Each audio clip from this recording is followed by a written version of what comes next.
If you're here because you love stories where ordinary soldiers face impossible choices and turn routine missions into legends, you're going to want to stay until the very end of this one. And if you haven't subscribed yet, do it now, because stories like these don't come around every day and you won't want to miss what happens next on this channel. The briefing took all of 6 minutes. Captain Morrison spread the acetate-covered map across the folding table in the barn that served as our temporary command post, tapped 3 red circles with his grease pencil, and said the words that would define everything that followed. Map the enemy lines, do not engage, return before dawn. His eyes locked on mine with an intensity that left no room for interpretation. This was reconnaissance, not assault. My job was to slip through the hedgerows northwest of St. Lo, identify German positions, mark obstacles, count troops if possible, and bring back actionable intelligence for the battalion's advance, scheduled for 48 hours later. Nothing more.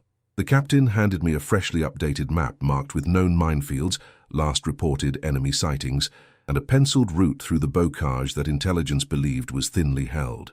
He reminded me that radios had been unreliable in the dense terrain, so I would be working alone, relying on my wits, my training, and the hope that the weather would hold long enough for me to do my job and get back alive. I checked my gear one last time before slipping into the darkness. M1 carbine slung across my chest, 15-round magazines seated, safety on, chamber empty until I cleared friendly lines.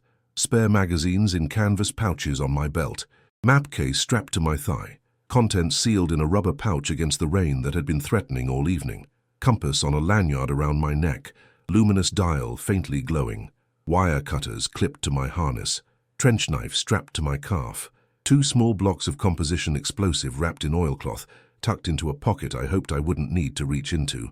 Pencil fuses coiled separately, because even a scout sometimes stumbles into opportunities that doctrine doesn't anticipate.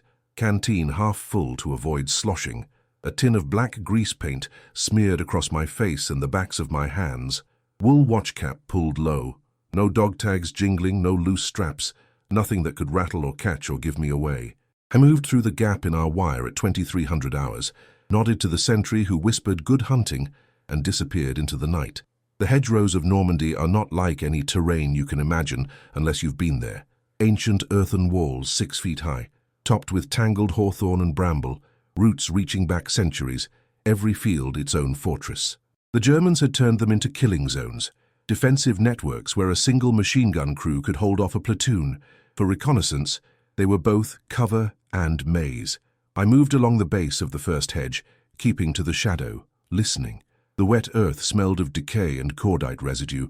Somewhere in the distance, artillery rumbled like a summer storm that never broke. Closer, the creak of a branch, the scuttle of something small through the underbrush. My breathing synchronized with the rhythm of the wind pushing through the leaves, making me part of the landscape rather than an intruder within it. Every 50 paces I paused, dropped to one knee, listened for 5 full minutes. Discipline over impatience, survival over speed. I crossed 2 fields without incident, cutting through gaps in the hedges where livestock had worn paths over decades. The third field showed signs of recent activity, boot prints in the mud, Wehrmacht tread pattern, less than 12 hours old based on how the edges had softened in the dampness.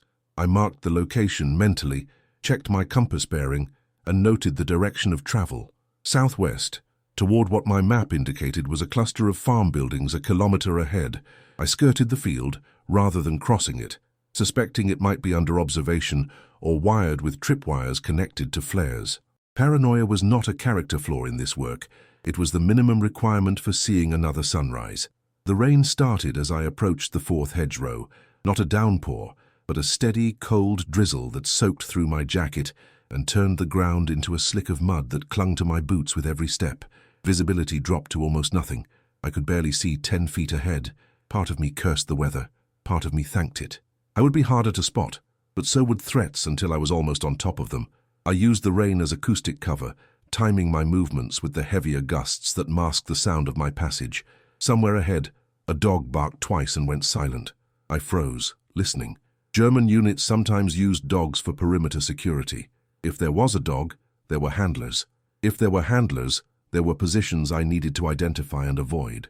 I altered my route, angling east to give the suspected position a wide berth. 20 minutes later I found the wire. a single strand, strung low between stakes, almost invisible in the dark and the rain. I knelt, traced it with my fingers. Communication wire, not barbed wire. It ran west to east, disappearing into the murk in both directions. Field telephone line, almost certainly. I followed it east for 30 meters, moving on my belly now, mud soaking through my uniform, cold seeping into my bones. The line led to a junction box camouflaged under a rubberized tarp at the base of a hedge. From there, multiple lines branched out in different directions. This was not a forward outpost. This was a node in a communications network. Somewhere nearby was a headquarters, or at least a company command post. The weight of the discovery settled on me like a physical thing. My orders were to map enemy lines, not to hunt for headquarters, but intelligence like this could shift the entire tactical picture.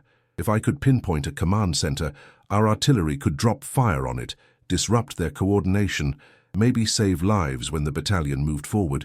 I consulted my map, cross-referenced terrain features barely visible in the rain, triangulated my position. The nearest farm complex was 300 meters northwest. If that's where the lines converged, that's where the officers would be. I should have marked the location, memorized the coordinates, and headed back to report. That was the smart play, the safe play. But something pulled me forward. Maybe it was the adrenaline. Maybe it was the understanding that by the time I reported and our command decided to act, the enemy might have relocated. Maybe it was the simple, dangerous belief that I was in a position to do more than observe. I told myself I would just confirm what was there, just a look, just enough to be certain before calling in fire or planning a strike. That's what I told myself. The approach took an hour. Every meter was a negotiation with the terrain, the darkness, and probability. I crawled through a drainage ditch half filled with rainwater, the cold so intense it stopped registering as sensation and became a dull, pervasive ache. I skirted the edge of a field where I could hear voices, low and indistinct, German words I couldn't make out but recognized by cadence and tone. Sentries, probably, smoking under the cover of a hedge, complaining about the rain and the war and whatever soldiers complain about when they think no one is listening. I gave them a 50-meter buffer and kept moving. The farm buildings emerged from the gloom like a sketch drawn in charcoal. 2 stone structures, one large barn, one smaller house, both dark except for faint light leaking around blacked-out windows. No external illumination, no fires, nothing that would draw attention from the air, but there were vehicles.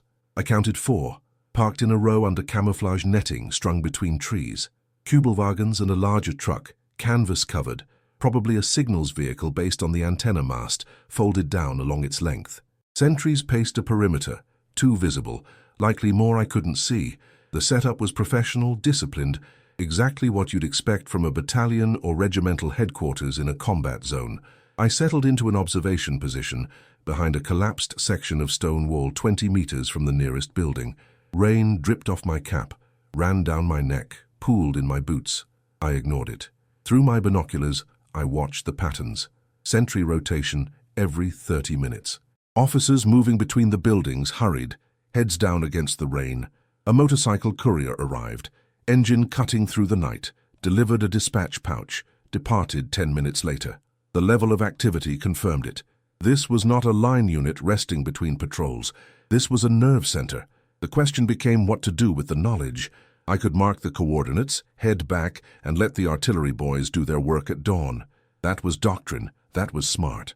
But artillery was imprecise, especially at range, especially in weather like this. The Germans could be gone by the time the first shells landed, and there was another consideration, one that burned at the edges of my thoughts. I had explosives. Not much, but enough. If I could get inside, if I could place charges on communications equipment, destroy maps, sever their ability to coordinate, the disruption would be immediate and total. No waiting for clearance. No risk of a tipped-off evacuation. It was a violation of orders, a massive, career-ending, possibly life-ending violation of orders. Morrison had been clear, do not engage. But orders were written for predictable situations, and war was anything but predictable. I had stumbled into an opportunity that might not come again. The calculus was simple and brutal. Risk my life and disobey orders, or play it safe and potentially waste a chance to cripple enemy command. I made the choice in the space between 2 heartbeats. I waited until the next sentry rotation, timed the gap and moved. The distance between my position and the main building was 15 meters of open ground. I covered it in a low, fast crouch, barely breathing, every muscle coiled tight with the expectation of a shout or a shot. Neither came. I pressed myself against the stone wall of the building, listened. Inside, voices, the clatter of a typewriter, the ring of a field telephone followed by muffled conversation. I edged along the wall to a window, blackout curtain drawn tight but poorly fitted, a sliver of light escaping at the bottom. I risked a glance inside. The room was a hive of controlled chaos. A large table dominated the center, covered with maps marked with symbols and lines I recognized even from my limited view. German officers bent over them, pointing, discussing, one of them smoking a cigarette that added to the haze in the air. Along one wall, a row of field telephones and a radio set, an operator with headphones hunched over the equipment, stacks of papers, dispatch cases, a coffee pot on a small stove. This was the brain. Cut this, and the body would thrash blindly. I circled the building, identified 2 entrances, front door, guarded by a sentry under an overhang, back door unguarded but likely locked, opening into what smelled like a kitchen based on the faint odor of boiled vegetables and cigarette smoke. I tested the back door, locked, as expected, but the frame was old wood, swollen with moisture. I applied pressure with my shoulder, slowly, steadily, until I felt the latch give with a muted crack that was lost in the sound of rain drumming on the roof. Inside, darkness, and the smell of damp wool and stale food. I closed the door behind me, stood motionless, letting my eyes adjust. A narrow hallway led toward the front of the building, where the light and voices were concentrated. To my left, a stairway leading up. To my right, a doorway into what might have been a pantry or storage room. I moved to the storage room, found it empty except for crates of supplies and a rack of coats and equipment. I set down my carbine, pulled out the blocks of explosive, unwrapped them, felt the waxy texture of the composition in my hands. I primed them with pencil fuses, 30-minute delay, no room for error or second thoughts. The clock was ticking the moment I crushed the fuse igniter. I placed the first charge behind the radio equipment, wedging it between the set and the wall, out of sight unless someone went looking. The second I positioned under the map table, attached with a loop of wire to the table leg. If everything went as planned, both would detonate simultaneously, destroying communications gear and command maps, killing or wounding everyone in the room. It was cold. It was brutal. It was war distilled to its essence. I set the fuses, heard the faint chemical hiss as they activated, and turned to leave. That's when I heard footsteps in the hallway, boots on wooden floor, getting closer. No time to reach the back door, no time to hide.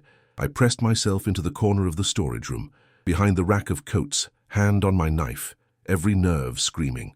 A German soldier entered the kitchen, fumbled with matches, lit a cigarette. The flare of the match illuminated his face for a moment. Young, maybe 20, tired. He leaned against the doorframe, smoking, staring at nothing. 30 seconds. 45. A minute. Then a voice called from deeper in the building, he responded, flicked the cigarette into the sink, and walked back down the hallway. I waited 5 heartbeats, then moved. Back door, out into the rain, across the yard to the cover of the wall, every step a lifetime. Behind me, the building sat quiet, light still leaking from the windows, voices still murmuring inside. 28 minutes until detonation. I had to be clear, had to be far enough away that the blast wouldn't connect to my presence, had to leave no trail. I retraced my route through the fields, faster now, discipline giving way to urgency. The rain was heavier, which helped. It would wash away tracks, blur visibility, cover sound. I was halfway back to friendly lines when the explosion tore through the night. 2 distinct blasts, close together, a deep rolling thunder that shook the ground beneath my feet. I turned, saw the glow of fire painting the underside of the clouds orange and red. Secondary explosions followed as ammunition or fuel caught. Shouts carried on the wind, the wail of a vehicle siren. Chaos. I kept moving, reached our wire 40 minutes later, gave the password to a very startled sentry, and walked straight to the command post. Morrison was awake, studying maps by lamplight. He looked up as I entered, took in my appearance, the mud, the exhaustion, the look in my eyes that must have told him something had gone very wrong or very right. I reported, told him everything, the headquarters, the communications node, the decision I made, the results that were still burning 3 kilometers behind enemy lines. He listened without interrupting. When I finished, he was silent for a long time. Then he asked if I understood that I had disobeyed a direct order. I said I did. He asked if I understood the risk I'd taken, not just to myself but to the mission and the men who would have to come looking for me if I didn't return. I said I did. He asked if I would do it again. I paused. Then I said I didn't know. That was the honest answer. Morrison picked up his field telephone, cranked the handle, requested a connection to regiment. While we waited, he said something I've never forgotten. He said that war rewards initiative but punishes recklessness, and the line between them is drawn in blood and luck. He said I'd been lucky and luck runs out. Then the connection came through, and he briefed regiment on what had happened.